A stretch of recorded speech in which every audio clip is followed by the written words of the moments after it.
Welcome to On Air with Amber Wynn, where nonprofit leaders learn to fuse passion and commitment with proven business strategies to create long-term funding, impact, and sustainability. And now, here's your host and resident philanthrepreneur, Amber Wynn.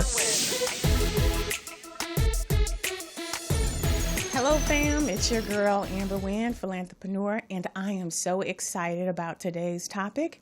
We have been covering the nonprofit success path, and for those of you just joining us on this journey, the nonprofit success path is your roadmap to all things nonprofit and success and sustainability and funding.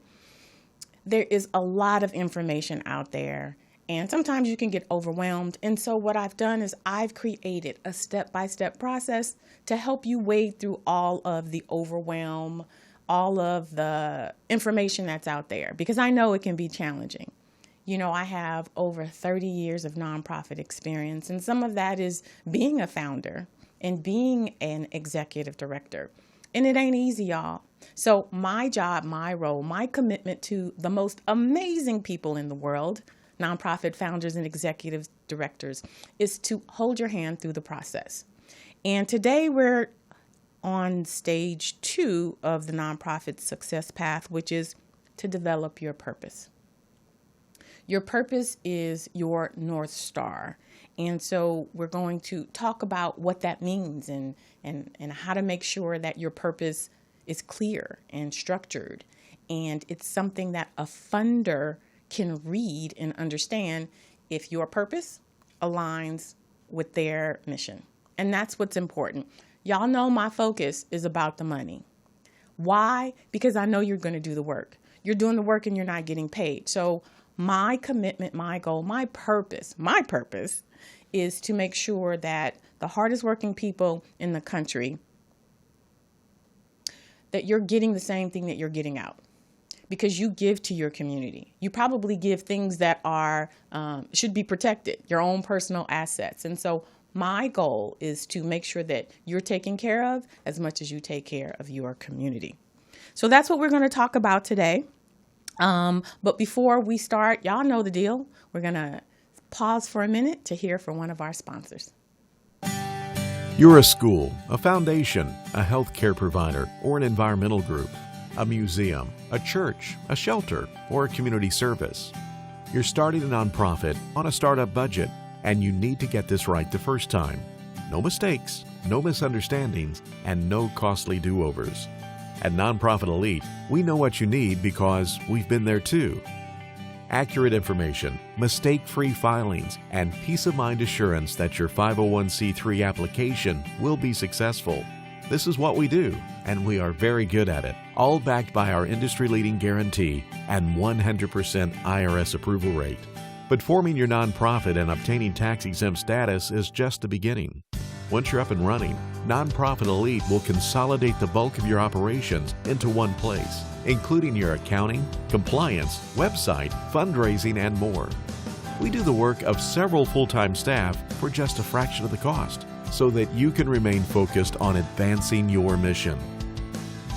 Contact Nonprofit Elite for expert preparation of your formation documents and 501c3 application, and for a full range of accounting, fundraising, and administrative solutions.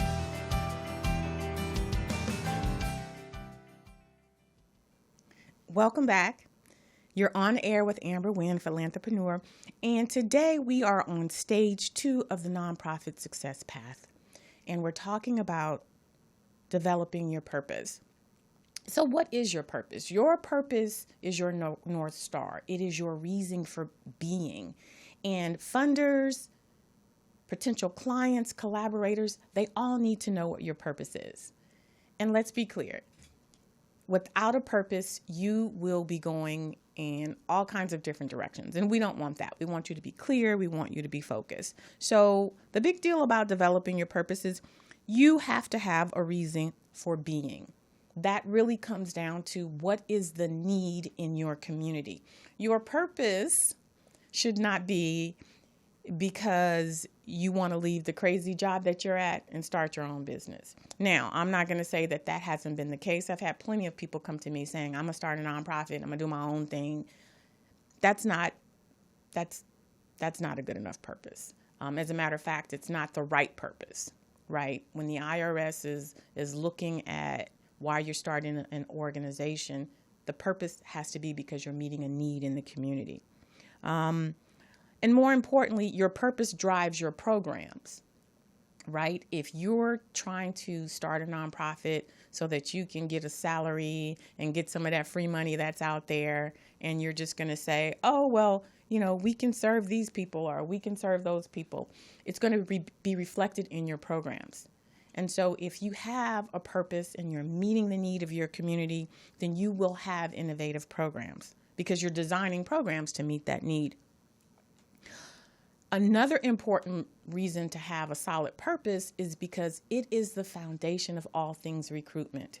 Whether you're recruiting clients, whether you're recruiting board members, your purpose is what inspires, first of all, your board members to support you. And why I say support you is because basically your board members are volunteers, right? You're not paying them. So if your purpose is inspirational and it's making a difference in the community, then you will get solid nonprofit board leaders to be a part of your organization. And we're going to dive into this in a minute, but your purpose is essential for a solid needs statement. Now, what's a needs statement? A needs statement is what every funder asks you for, right? Why are you in existence? And so your needs statement is shaped around your purpose. Let's talk a little bit about that. How to develop an effective needs statement. When you are applying for a grant or you're reaching out to individual donors or major donors, you have to explain, why should they support you? Why should they write out a $250,000 check to your organization? And it all comes down to the needs, not your needs as an organization. It's where some people go wrong, right? We need the money so that we can pay the bills and we can pay salaries, and that's not a need statement. That is a business problem, right? That's your problem. The need statement talks about the need in your community. If you are serving teens in a metropolitan city, the need is to provide young women with an alternative from 2 to 6. What can they be doing besides making babies, right? We can put them in the pipeline for STEM careers. We can teach them how to be entrepreneurs. But there's a need. This high rate of pregnancy comes because our young girls don't have an outlet. So your needs statement is very important. The first thing you want to do is to define the problem. Like, what are the root causes? Well, the root causes of teen pregnancy in this community is that there are no resources. We don't have any rec centers. We don't have, any programs or projects designed to work with kids after school, or we don't have enough, or we don't have the types of programs that's going to engage young girls in their teens. They don't want to kick a ball. They're not interested in that. But maybe if we taught them how to be social media managers, since they're good with the thumbs anyway, that would be something that they're interested in. Maybe if we taught them how to do podcasting because they can be in front of an audience, or how to be an influencer, that would keep them off of the street. So we want to look at not only what the problem is, but what is the reason that it's there. It's a lack of resources. Then when you want to talk about you want to provide the people who are going to fund you with not only quantitative, which is measurable, like tangible numbers, but qualitative data to support the existence of the problem and the extent of your need. It's one thing for me to say, oh yeah, these girls are coming up pregnant because we don't have resources. That's my word against everyone else's. But if there's census data out there that says, for this 25-mile, square mile area, these neighborhoods, there's maybe one social service program for every 500 people. Like, that's data. And you want to have that type of data to say, listen, we don't have the resources that we need. And the information is out there, and the information is free. You've got the Census Bureau, you've got elected officials, you've got agencies. Just Google it, right? Resources, and you put your zip code. But you want to have quantifiable data that proves that what you're saying is true, right? And then secondly, qualitative data. You can have people who are in your program speak to the challenges that they've been experiencing, because it's their truth. It's their lived truth. So if they're saying on a video or a quote and it says, I'm excited about this program because before that I didn't have anything to do, or we just hung out and did whatever. So you want to provide data that really speaks to what the missing is. Next thing you want to do is, for your need statement, is to actually write it. What is the current situation? 56% of all girls in this specific area have either, had a child, had terminated a pregnancy, or are at risk of being pregnant. That's what is right now. That is our truth. You want the funder to know, without support, without resources, this situation is going to be dire and it's going to get worse. And then finally, you want to explain why your organization is the answer to the problem, right? You can talk about things, if you are just starting, you can talk about your years of experience. Maybe you don't have demonstrated impact, but you've got over 15 years of experience working with youth from marginalized communities. Maybe you have a degree in some type of social service. Maybe you're a social worker, or you've got a background working with youth, whatever that is. But you are the solution. Maybe it's simply that you've come from that community and you've thrived after being exposed to the things that you're trying to expose your youth to. You can talk about that. Your board members, as I've shared with you, are responsible for guiding the organization. A lot of nonprofits aren't set up that way, but funders and the IRS expect that to be the structure. So if you haven't gotten to the point where you can hire staff, speak to the experience of your board members, because the board members are guiding the direction. We have board members who are psychologists, who are psychiatrists, who are in education, who are in some of these STEM fields you want to get your girls into. Talk about their experience. And then also, you may want to talk about other things like how you're going to deliver the programs and, what that looks like. Your needs statement and talking about who you are and why you are the solution is critical to funders understanding that there's no one else who can do this like you, right? If I were to talk about my company and my solution to why nonprofit leaders struggle, I would say, well, number one, I've been in the industry for over 30 years. Number two, I've held every position from emptying the trash can to being a grant writer, securing over $3.2 million in grants, to being an executive director. I've also been a funder. So my experience sets me apart from everyone else, and that's what you want to do. I am the solution because I can talk to my potential clients from every different perspective. I can give them insight that no one else can give them, and that's what you want to do. Listen, when we talk about the developing programs, I say to my clients, not only can I show you how to develop the program, but I can look at your program and tell you why it won't work. Why? Because I'm from Watts and I'm telling you this isn't going to work. This isn't realistic. So you want to make sure that when you're talking about your experience, that you highlight those things that set you apart. This all happens in your needs statement, but you can't create your needs statement if you don't know your purpose. So it all comes together, and it's extremely important that you understand that. And what I'm going to give you today actually is a checklist, and it has in it the elements of an effective needs statement, because it's not enough to say people in my community need my support. That's not strong enough. You need to back it up with data. You need to back it up with your experience and what's missing in the community. So I am going to provide you a checklist so that you can go through and make sure you have everything that you need in order to create an effective needs statement.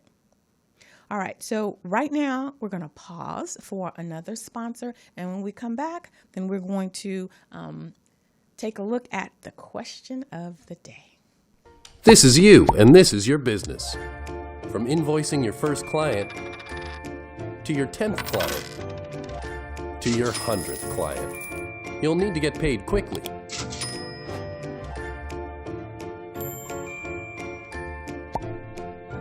Pretty soon, you'll be ready to hire some help, and you'll need to pay them. As your business grows, Wave is there to grow with you. So we're back, and we are talking about the nonprofit success path. We're on stage 2, develop your purpose. A little bit earlier, we talked about how the purpose is important because it is the foundation for your needs statement. When I talk about purpose, I'm talking about your reason for being. And right now we're going to go into the segment called Ask Amber, where you get to ask Amber any question that's on your mind, and I'm going to answer it freely, openly, and honestly.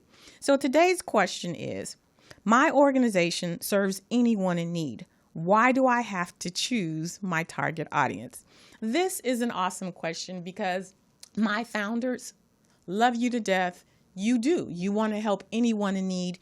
You don't want to discriminate. You don't want to turn people away. And the reality is you don't have to if that's your service model.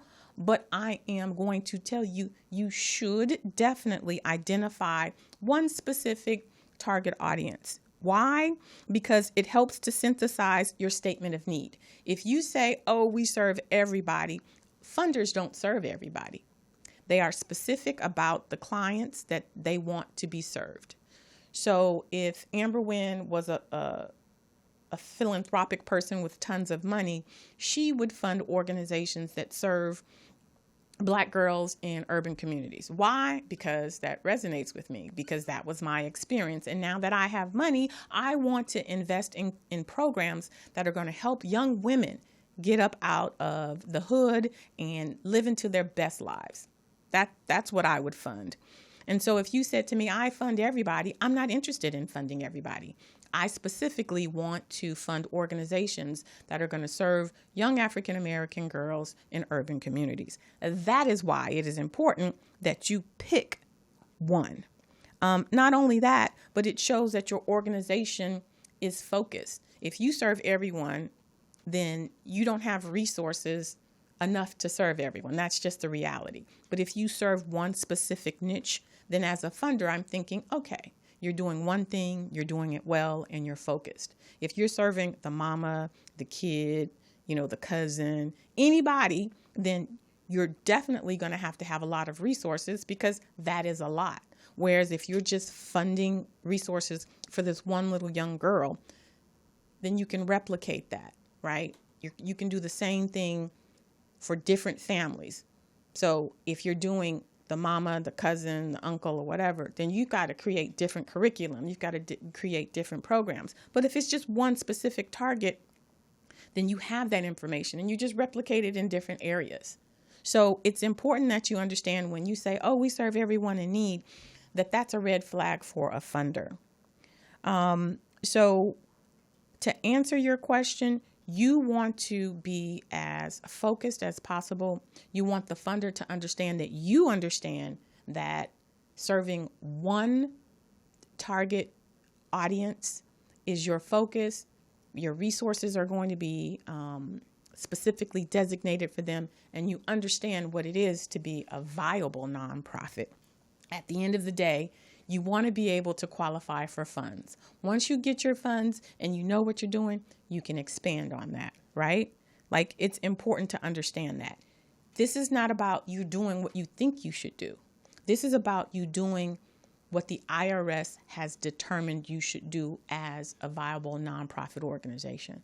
We talked about that last episode. You can't make it up as you go, because if you do, you're going to get derailed, and we don't want you to get derailed. We want you to have the best opportunity to get the most money possible. So that means you follow the rules. Once you get enough money inside, then you can start doing different things. When you get unrestricted funds, you can do whatever you want. But right now, we're trying to set you up powerfully for success. And that's why we have the roadmap. We have the nonprofit success path that's going to get you there.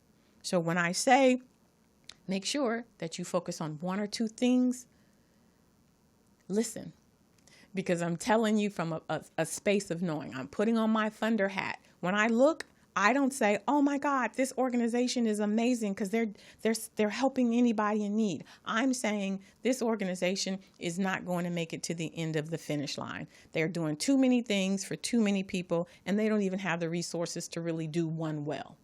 We want you to do one well. After you do one well, then you can expand. All right, that's me. I'm going to jump off my little soapbox because I know that you get it. All right, so now this is our time for me to do what I love doing, which is giving our nonprofits the spotlight that they deserve. Today, I am going to shine a light on an amazing art organization. It's called Art Share LA, and they're located downtown Los Angeles, and it is amazing. They gutted a factory and turned it into an arts hub with live and work artist lofts. They have 2 exhibition galleries, a theater, a classroom, and they focus on providing equitable access and opportunity for emerging artists by providing a creative environment for them to live, work, develop, perform, and exhibit. But let's hear more from the executive director, Cheyenne Sauter. So when people walk into ArtShare, the most common question we get is, what is this place? And at the root of everything, we're a building. We're a 28,000 square foot, 2-story building.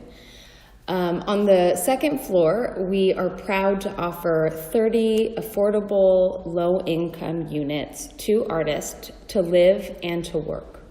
These apartments are on high demand. They are the only 30 apartments in the Arts District that are offered to artists. They are the only building where it's 100% affordable in the Arts District. And we're very proud of that, and we're very proud of the artists that live up there. On the first floor is really where the activity is happening. We have a main gallery space, we have our perimeter gallery space, and these are 2 really beautiful spaces that we're proud of that show visual artists' works in an exhibition style. When you first walk into ArtShare, I think the first thing you notice is that we were once a warehouse, and we really hold true to that. We're kind of a gritty, not too pristine, not too clean place. And that's mostly intentional. I'd say it's 70% intentional. 30% is we would love more funding to make it a little bit more presentable and beautiful. But the intention is to really allow people to feel comfortable. When they walk in, you can visibly see them kind of relax and lean back. And it's an invitation to artists to come in and get dirty and get this building dirty, to really get into their craft. So our 2 main gallery spaces are for that, for exhibition spaces. But then our studio spaces and our classroom spaces are really where the development happens of craft. So as you walk around ArtShare and you take in all that we have to offer, from the artists actually working in their art studios, or the artwork hanging on our walls, or if you stand on our stage and really get the spirit of what happens at ArtShare, I hope you'll understand that art really happens when we allow artists to create. When you start putting reins on them and add barriers and rules to their craft, that's when they become stifled. And I think ArtShare is really here to allow the person as an artist to share their craft. And so that's what we're doing with you. We're sharing their art. Dee-dee-dee. Hey everybody, it's that time again. Everybody listen, it's Sauter Says. So please check out ArtShare. They're open Wednesdays through Sunday, 1 to 6 p.m. Support their work, their mission, and the artists by donating. Donate, donate, donate. You can find them at www.artsharela.org. Email them at info@artsharela.org, or you can call them at 213-687-4278. And that's it for our nonprofit spotlight, but that's not it for our program. You know, we always wrap up with our Mindset Minute. And today, I want to focus on Jack of all trades, master of none. Jack of all trades, master of none. What do I mean by that? Well, it's talking a little bit about what I touched on in the Ask Amber segment. It's important that you do one thing great and tackle the rest as add-ons. So while I understand that if you're dealing with the family that has experienced trauma, it's difficult to just deal with that one child. I'm going to use that as an example. My coaching to you is to start off strong with dealing with that one child. Right? Get really good at dealing with that one target audience. Get so good that people are giving you funds. And then when they say to you, what do you need? You say, it would be awesome if we could support the family, because we're only here for a small amount of time. If we can change the behavior in this family, this would reinforce the success of this child. And so now that program becomes an add-on program. And now you get to do what you always wanted to do, which is to help everyone. So in essence, you're going to create a core program, and then you're going to have separate offerings, which are offshoots of that core program. But always, always, always, you have a core program. And that's what you're known for. You're known for serving that target audience. But then you're going to say to your funder, we're going to reinforce the success of this core program by having offshoots that support the program. So don't be a jack of all trades and a master of none. Master that one thing, what your purpose is. And if you understand that this is going to bring you in more resources so that then you can add on additional programs to support that, then you know that at some point you're going to be able to do what you really want to do, which is to be a comprehensive organization providing all of the resources that your clients need. But go in creating that one program that you're known for, that you master, that when people hear your name, it's synonymous to that program, and then do offshoots of that. Okay? Don't go in saying, I got to serve everybody. Go in saying, I've got to serve this one client really well, and then I'm going to build on that by having programs that support it. All right, so that's it for the Mindset Minute. As a matter of fact, that's it for this episode. I'd like to thank you for joining me today. I'm so excited to be in your space and to share my experience. If you want to reach me, I am on all of the social media. You can find me on Instagram. You can find me on my website. You know, I'm here for you. If you have questions for me for the Ask Amber segment, shoot me a question. I'm here to answer. I'm here to support you. And so I'm looking forward to speaking with you next episode. We're going to talk about stage 3, which is developing your programs. Talk to you then. Thanks for listening. If you enjoyed this episode, subscribe and leave a review on iTunes. Head over to www.amberwynn.net/podcast for the links and resources mentioned in today's podcast. See you next time.